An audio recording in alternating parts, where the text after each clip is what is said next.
Sophie Catoire, bonjour. Bonjour. Et merci d'être venue à Nyon. Merci pour l'invitation. Vous êtes venu présenter votre film, Le Dernier Paysan Préhistorien.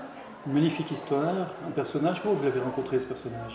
Alors, il faut que vous sachiez, Christophe, qu'en fait, moi, j'ai eu la chance, en tant qu'enfant, de bénéficier d'un mouvement qu'on pourrait appeler le retour à la terre, qui s'est effectué dans les années 70.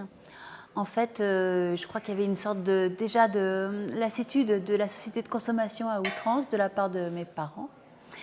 Et qui ont décidé donc d'emmener leurs enfants, moi et ma sœur. À l'époque, on avait 5 et 7 ans. Ma sœur avait 7 ans, moi 5. On a tout quitté. On habitait la Beauce, Chartres, et on est arrivé en Périgord. Et on a eu la grande chance que mes parents nous disent, voilà les filles, on va faire un retour à la terre, choisissez l'endroit, et on va créer une ferme et on va vivre près de la nature.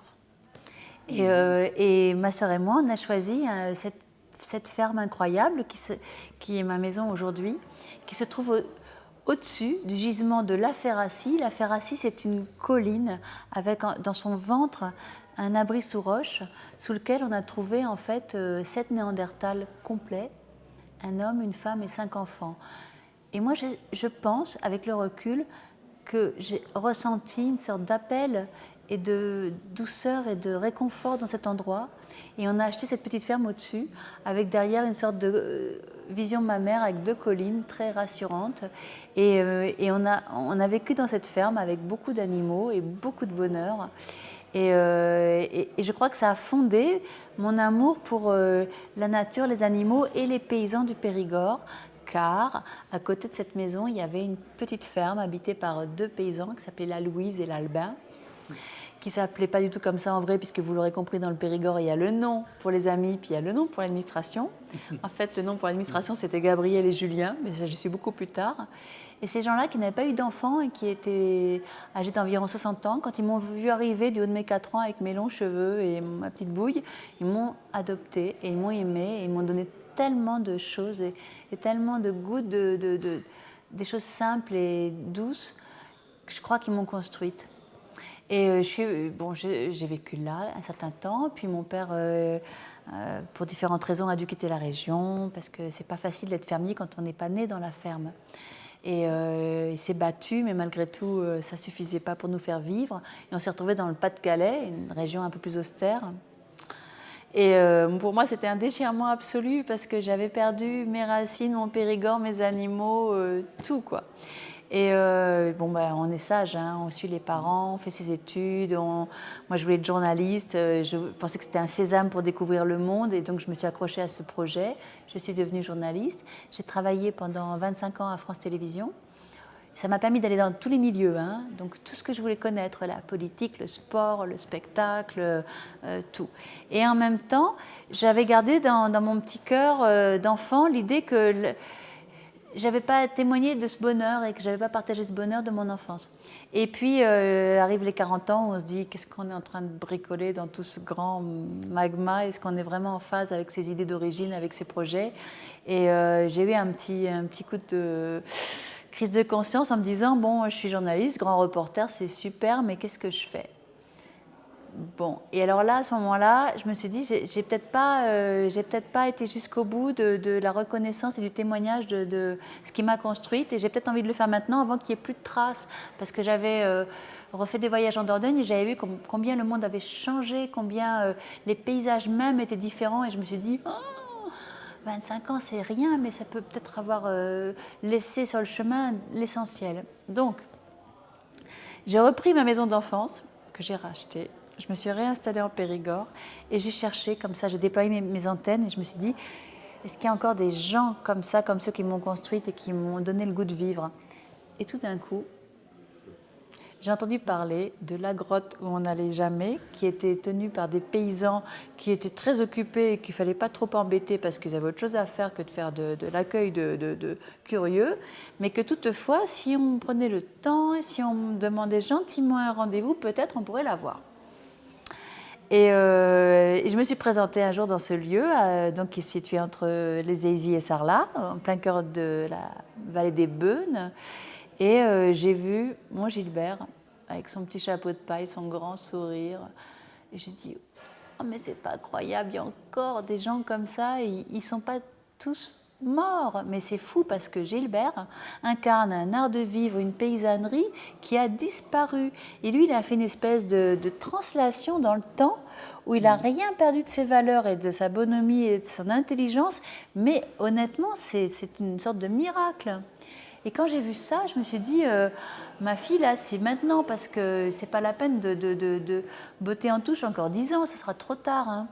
Et donc, je lui ai dit, Gilbert, est-ce que vous accepteriez que je fasse un film avec vous pour témoigner de la beauté de votre ferme, de votre grotte et de ce que vous êtes vous? Et il était un peu méfiant parce que forcément, il avait déjà refusé beaucoup de tournages, alors du TF1, tout ce que tu veux. Il avait été énormément sollicité et il ne voulait pas être utilisé comme le paysan pittoresque avec un peu l'accent qui allait passer pour le bon, voilà, le bon paysan, bien gentil. C'est pas du tout ça, Gilbert. Et j'ai dit, mais moi, c'est pas ça que je veux faire. Je sais très bien ce que vous valez et je sais très bien à quel point c'est pas du folklore, c'est vous, quoi. Et il était un peu quand même soupçonneux parce que je sais pas, il avait quand même compris qu'il y avait beaucoup de gens qui pouvaient éventuellement le conduire dans des choses un peu, on va dire, différentes. Et on a appris à se connaître, on s'est reniflé, on s'est parlé, on s'est rencontrés. Et au bout d'un moment, j'ai acquis sa confiance. Mais ça a pris du temps. Et ce temps-là, c'est ce temps qui nous a permis de nous respecter, de nous aimer, de savoir qu'on jouerait ensemble au même jeu. Et ça a l'air de rien, mais ça a bien pris 1 an et demi. Ouais.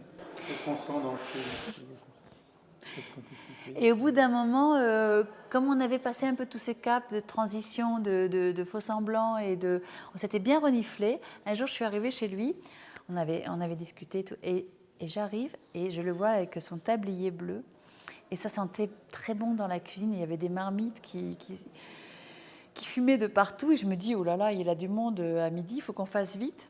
Il ne faut pas le déranger. Sauf que le repas, c'était pour nous. Oui. Et alors donc, on a discuté, je lui ai lu mon projet dans les grandes lignes, parce que moi, le documentaire, on est d'accord, c'est pas de la fiction, ça s'écrit pas. On a juste des axes qui nous permettent de nous déplacer d'un point à un centre, à une fin, sans trop dévier. Et on s'est mis à table. Donc, il était midi, on est sorti, il était 4 heures. Et on s'était dit l'essentiel. Et à partir de là, on a pu vraiment, vraiment, vraiment travailler la main dans la main, quoi. Et ça nous a permis de passer des heures et dans la ferme et dans la grotte. On n'avait presque plus besoin de se parler. C'est-à-dire qu'il nous avait donné sa confiance, qu'il était lui-même, et que nous, on était là, et il n'y aurait pas eu de caméra. C'était pareil, sauf qu'il y avait une caméra. Et à partir de ça, on a tourné des heures et des heures pendant 4-5 ans.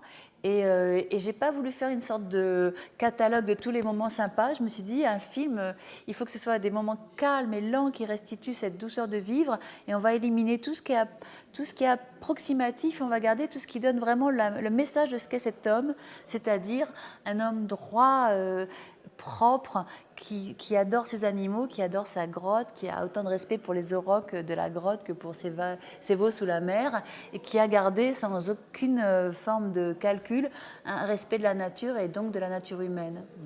Et ça, c'était lui, il y avait juste à ne pas le bousculer et à le respecter. Tout à fait. C'est ce qui se sent bien dans ce film. Une autre chose qu'on ressent aussi très bien, c'est peut-être ce bonheur enfantin de cet enfant de 4 ans ou 6 ans qui ça reste, ça construit un goût de vivre. Et il faut l'avoir, parce que quelquefois on peut avoir des doutes. Tout à fait, oui. Mais l'avoir, c'est une chose, mais arriver à le transmettre comme ça dans un film, c'est encore plus difficile. Vous avez bien arrivé. Voilà. Merci beaucoup, Christophe. Si ça vous a touché, et ça c'est un truc qui est tellement la bonne nouvelle de ce film, c'est que on fait ça, on fait tout ce qu'on peut, et puis après on ne sait pas si les gens le recevront. Et on a les pétoches, on se dit waouh. Et puis voilà, quand on a le retour, comme chez vous, où on sent que je sais pas quoi, les choses simples peuvent communiquer simplement l'amour qu'on peut avoir pour les gens, et qu'on peut aussi voir l'humanité est belle aussi par moments. Hein. La relation intime d'un homme avec le site archéologique dont il a hérité méritait d'être dépeinte avec poésie et sensibilité. Le jury, séduit par une approche originale de l'archéologie, décerne le prix de l'Association des Amis des Musées de Nyon à Sophie Catoire pour le dernier paysan préhistorien.